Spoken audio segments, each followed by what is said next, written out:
Hey folks, and welcome to the Pipnotic Symposium for the 17th of June 2021. Today we're going to look at the Euro American dollar, see if we can identify some price sensitive areas and see where this pair is going to go over the short to medium term.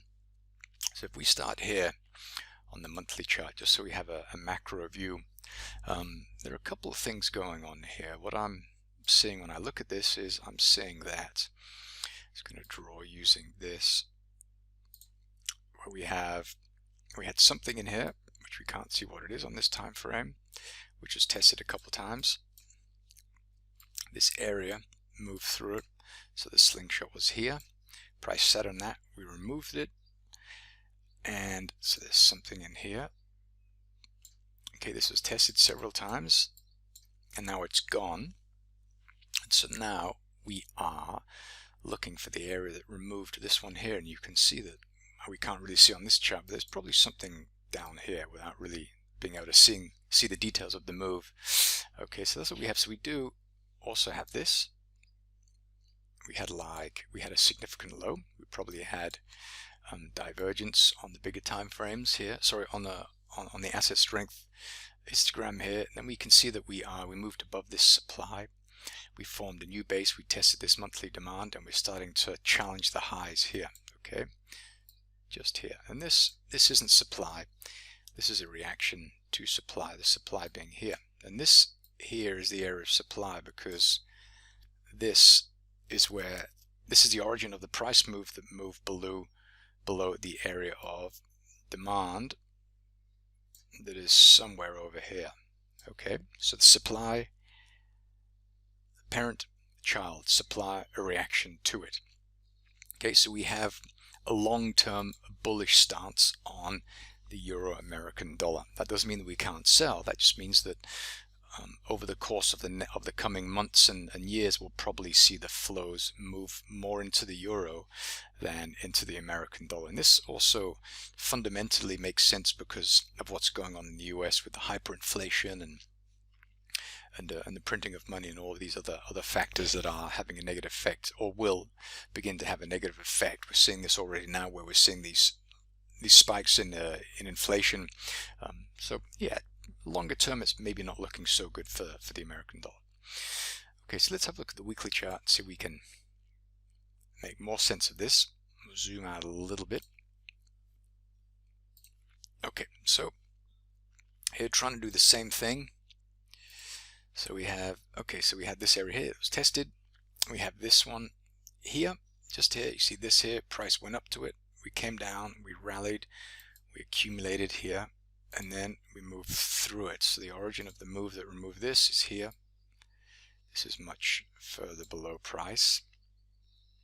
And currently price is, we had this area here. This is interesting because we had this, which is tested a couple of times. Price rallied, accumulated, then moved through it. So this one is gone. This one did it.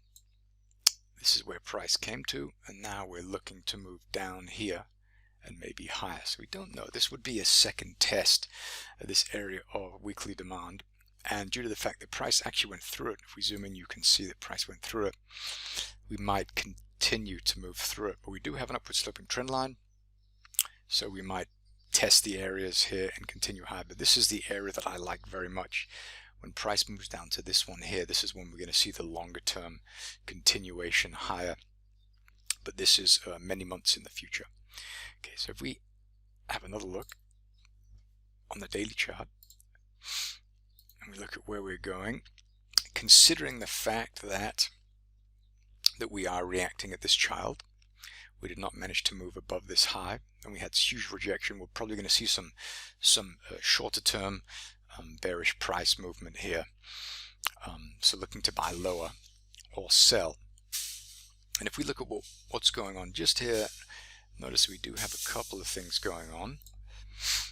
Okay, so let's look at these areas that were used to consume. So we had this one here.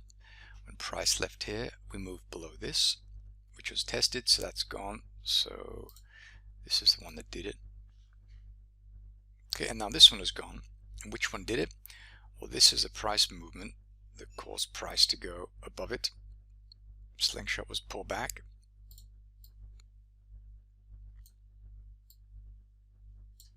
This is where price tested. Now we're starting to break down, and now it's gone. The area that removed it is this one here. So this is where we would look to short, just around here. Okay, that'd be an interesting level.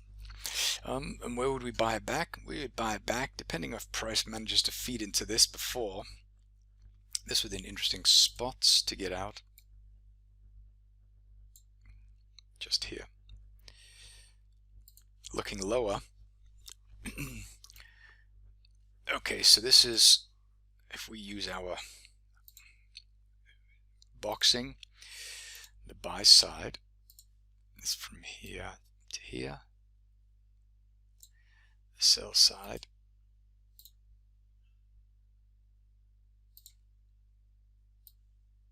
is like this. Okay, what does that tell us about buying here? It tells us not to do it. It tells us to look for demand on the buy side of the chart, and we can actually see a pretty nice area, and that is just here. The software found it nicely for us, so this has been an interesting spot. And I like this because when price left here, we tried to come back to these areas. This is the beginning of the buy zone for this area of demand, so I would sell here, and I would expect price to continue to wriggle lower over the coming weeks. Okay, we'll have to see what happens though. If we see an influx of buying here, which could easily happen, then price may have another run at the highs. But I'm thinking, based on what we can see here also, we can see this. We can see this here, and we're going, oops, that was a bit of an ugly one. Seeing this here, going lower. We're already starting to form those lower highs. Okay, so divergence, negative divergence. This is still going lower, so I'm expecting that we're going to see price wriggle lower.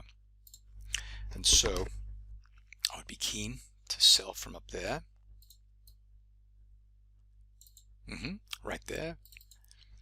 I like this area quite a lot. Also, we did have some tests at this area just there. Okay, tested a couple of times. If I just mark those areas off. Had a test. This one sat on it, and this is where price went through it. Bring our attention to this. This one here looks okay, but we have demand, we have a rally.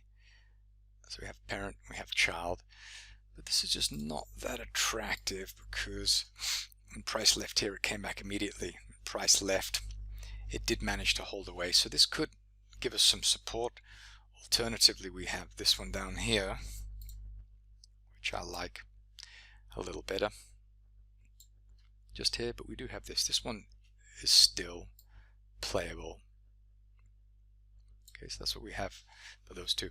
But the trade idea is to sell here, and this supports what's going on at the moment fundamentally as well.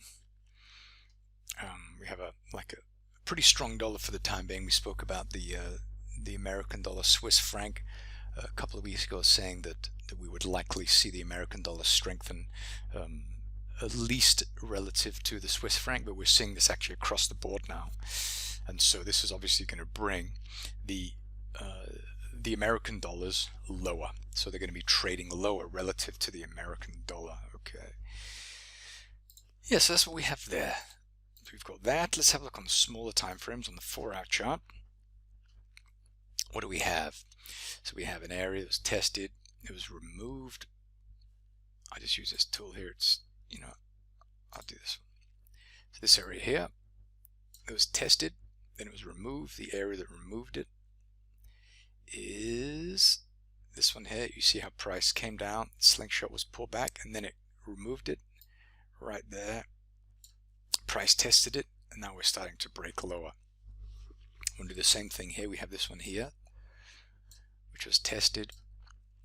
Price, slingshot was pulled back, then we dropped off, so there's probably something in here which we can't see. Okay, this one now is gone. This one is gone. This one is in play. Below price, I can't do it with this tool because gets in the way a little bit. We look at this tool here. What do we have? So we had this one, but I don't like this one very much because the price is already traded back in this area here. So you want to go above this. So above, which brings our attention to this. So this looks like it is. Well, this is gone obviously. We actually have a nice area right here, which was tested, failed, tested, failed. It went through it. Okay, the slingshot was pulled back here. This is where price managed to move beyond that. Oops, come on, chart. This is the origin here, but this is not demand. This is a reaction to something in here. This one is also the one that moved above these highs here. Now this one is looking to be removed. So on the half and on the 1 hour chart, we'll see this little pattern here. So something there. This is the one that did it. So we could also have some shorter term sells down here, depending on what price does when it gets a little bit lower. But the thing about this is when you have a liquidity void like this, price often likes to come back and rebalance those. So moving lower, moving back up, at least to resistance here before continuing lower or figuring out what it wants to do. And so this will fill very quickly because there's very thin liquidity there. It's thicker up here as a little bit down here. So price will just eat away at this very quickly. These reference points here maybe get halfway, we don't know. But price moves through price structures like this very easily. But on the 4 hour chart, I think we have, or even the daily chart, which slows things down nicely, I think this looks nicer. I would wait for price to come here. I would get out at here or here and maybe keep a slice of this trade open, keeping the stop above opposing supply as price continues to move lower. Good, well, I'm going to leave it at that. If you have any questions, drop them in the video or in the Discord channel, and thanks again for watching.